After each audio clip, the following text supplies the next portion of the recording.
I've learned to put my pride to the side and just trust God through my journey. Like, even when the devil is trying to defeat me, trying to tear me down in the background, it's just like the way I feel, like I'm at peace regardless of my situation. I'm still at peace. I'm still happy.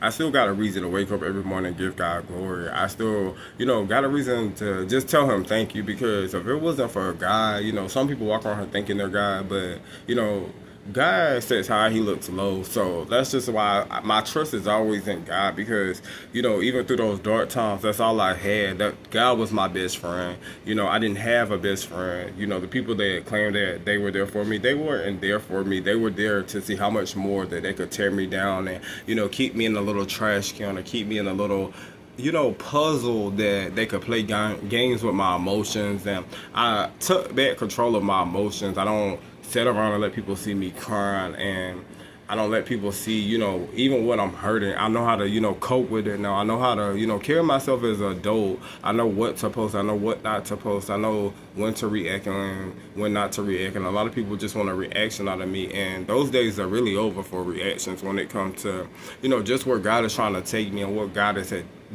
did in my life. God has did a lot in a little bit of time in my life. Like, He's just changed my mental, like, to a point that I never thought, I would be the man that I am getting on this camera. I never thought I would be somebody that want to get on here and post videos. So I came from a mighty long way, and, I don't look like anything that I've been through, and I just thank God, that He gave me the strength to get back up and start my life over again, even though it's not peaches and cream every day, and I can't sit here and lie, and I'm not going to say it ever will be. But one thing I can say, I may not have everything I need, but I am genuinely happy again. My heart is actually smiling again. Like, there's not really anything that anybody can say or do around me that's going to tear me down or make me feel low, because at the end of the day, I just know God is working a miracle through my life, even through this pain, these trials, and these tribulations. And anybody out there that's going through trials and tribulations, continue to trust God and, let God direct your footsteps. Sometimes, we want to do things our way, but sometimes you just have to let God, cook. And that's what I'm learning to do. Let God cook. Do your big one in my life.